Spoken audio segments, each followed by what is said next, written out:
This sounds simple enough, but in reality, it can be very, very difficult. I mean, if something has truly become an idol in our lives, it's not going to necessarily be an easy process just to get rid of it, throw it out. Because we've come to value that thing, right? And the temptation, as I've mentioned, is that we try to rationalize it and justify it. And we tell ourselves that we'll just learn to manage it. Anybody ever been there before? I'm great at this. Just learn to manage it. We'll take care of it. Let me tell you something very clearly, though. God never calls us to manage our idols. But His instructions over and over and over again in Scripture is to destroy them, to get rid of them, to completely tear them down, obliterate them, do whatever you've got to do. Get rid of the thing. This was actually, as you read the Old Testament, this was one of the nation of Israel's biggest problems throughout the Old Testament. When they moved into the promised land that God was giving them, they were moving in and they were taking over the land of nations that were full of idols, full of idol worship. And God's instruction to them when they were going in and taking over this land was to completely destroy these people and to completely wipe them out. Don't leave any of them left. Nothing. Get rid of all of them. Totally wipe them out. And you read that, and it seems pretty extreme, doesn't it? Why in the world would God call them just to completely wipe everybody out? Like, that seems a bit extreme. But the reason He gives them for this instruction is that if they don't, they will be seduced into worshiping those idols.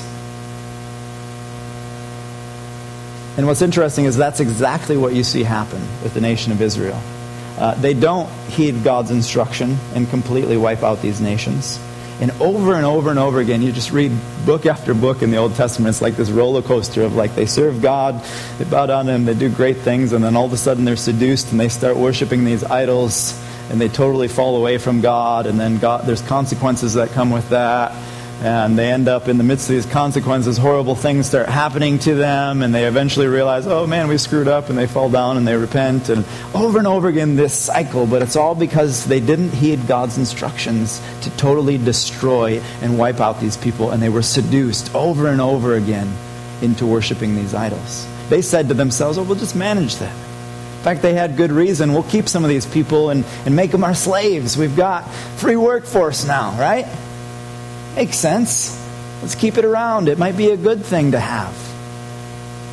It comes back and it bites them. When we are able to identify our idols, the next step of tearing them down and wiping them out, let me just say, it might seem extreme sometimes.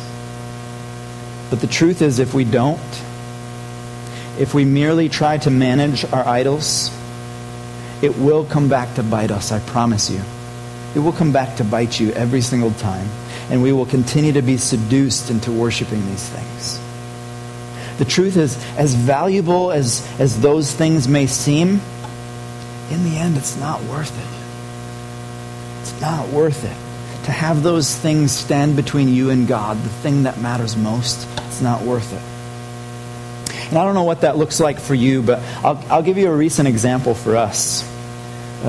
We had a realization as a family a while back how much time we were spending in front of the TV. It's easy to let it happen, isn't it? It's one of those things that it's so easy because it's just there. We find ourselves over and over again just turning it on just because it's there. Out of habit almost. And so, with no purpose or whatever, let's just flip the TV on and see what's going on. And our kids are actually watching reruns of the same show for the 6th or 7th time. That's when you know it gets bad, because I don't even watch TV with them. And this is the 3rd or 4th time that I've seen this episode. Just because it's there. And so we tried to manage it for a while. We tried to put limitations on how much TV we could watch. We actually made a rule. There was no TV on weekdays. We were just going to watch TV on the weekends. That was it. And for a while, let me tell you, it worked. It did. But it wasn't long before we were seduced into giving in here and to making an exception there And before we knew it, honestly, we were right back where we started. Sucked into it, and everybody's watching TV whenever the heck they want to watch TV for no purpose whatsoever. None of us spending time together as family or investing in things that matter, just wasting our time.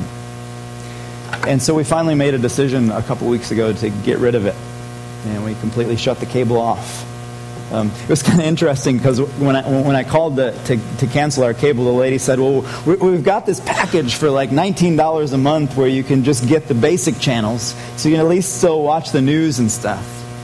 And I was tempted for a second. I was like, "That wouldn't be a bad idea for $19 a month. Like, at least we've got that there." And I don't know, instantaneously it hit me, but it was like I realized all of a sudden that if I do, there's a good chance that we're just going to end up spending all kinds of time watching stuff we don't even really want to watch on these few channels that we have just because it's there, because that's what we do, right? It will seduce us. It will. And for some people, maybe that's not a big deal, but for us it was. We wanted to be really intentional about saying, man, we want to invest in stuff that matters. We want to play games together as a family. We want to spend time having conversation and doing stuff together and going out for bike rides and going for walks and even spend time reading the Bible together and stuff we weren't doing and now we are doing because we've been intentional about saying no more. We've always had TV, and so it was a big deal to completely give it up. So I don't know what it is for you.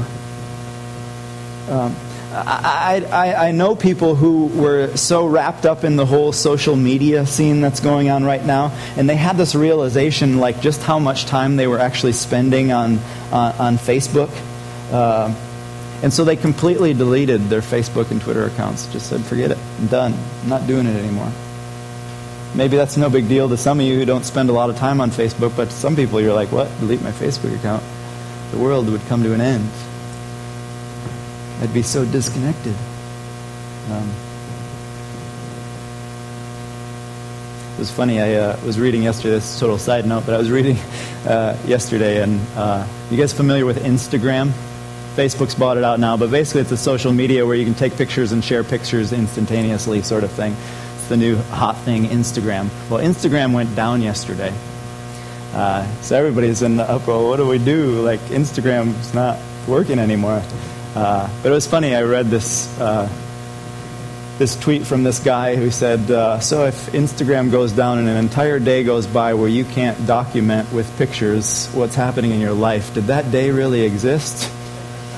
Turns out it did, he says. I thought that was pretty funny.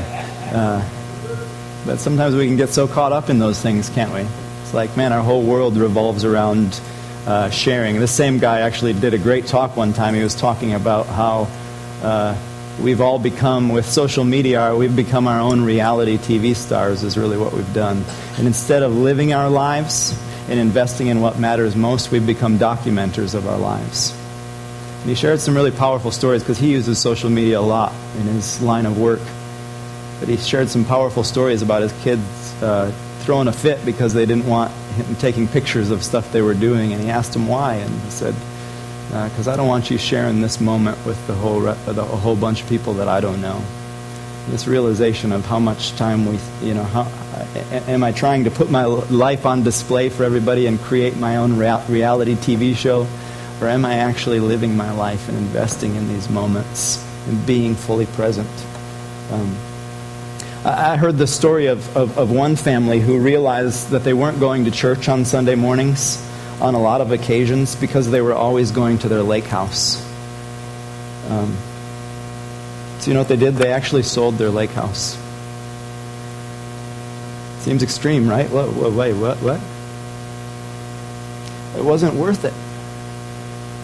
No lake house is worth it to stand between you and God.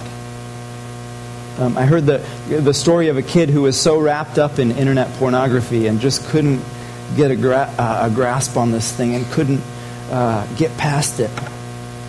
And so he took his computer up on the roof of his house and he dropped it. Completely destroyed it.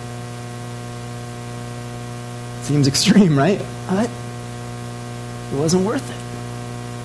No thing, no relationship, no device, no house, no car, no material possession is worth standing between you and God. No idol is worth it. It's not worth it. So tear it down. I've heard stories of successful businessmen who have left their careers, completely walked away, and took tremendous pay cuts because they realized it's consuming way too much of my life, and it's not worth it. It's not worth it. So I don't know what exactly this means for you, but if there is something in your life that is more important in your soul than the one true God, all I can say is tear the thing down. Get rid of it. Don't try to manage it. That's what you're going to want to do. I promise you. You're going to want to I'll just manage it. I'll take care of it. I'll make some changes. It won't work. Get rid of it. Tear it down. So identify the idols of our souls. Tear down our idols. And then the third and final step in dethroning the idols of our souls. Now that there's space in our souls, what do we do?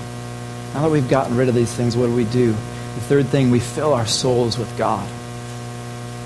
We fill our souls with God. Let me quickly read 3 verses for you. Psalm 84:2 says this, I long, yes, I faint with longing to enter the courts of the Lord. With my whole being, body and soul, I will shout joyfully to the living God. Psalm 107:9 says, for he satisfies the thirsty and fills the hungry with good things. And Psalm 42:1 and 2 says, as the deer longs for streams of water, so I long for you, O God. I thirst for God, for the living God. When can I go and stand before Him? Can we just be honest for a minute?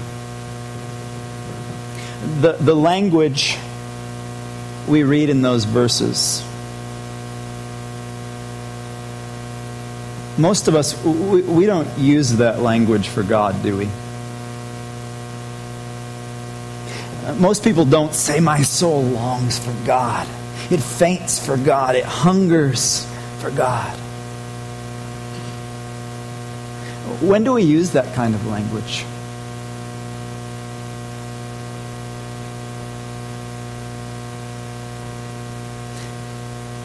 We often use it for the things of this world, don't we? My soul longs for more things. It faints for more things. I need more things. I crave more of what this world has to offer. Whatever that is. Possessions, money, relationships. I need more. I crave those things. I long for those things. If we're not using this language for God, let me just be straight with you. Our souls have been poisoned by false idols. I know it stings a little. I don't know how else to say it.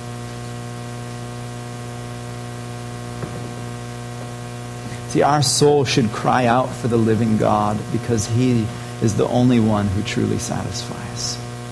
You can crave and long and need all these other things, and it'll lead you to the exact same place that has led every single person who craves and longs and needs these things that has gone before you. With a lot of stuff, feeling completely empty and wandering around going, what's this all about? Talk to some of the richest men in the world. They may look from the outside like they have it all together. A lot of them are the most empty people you will ever meet.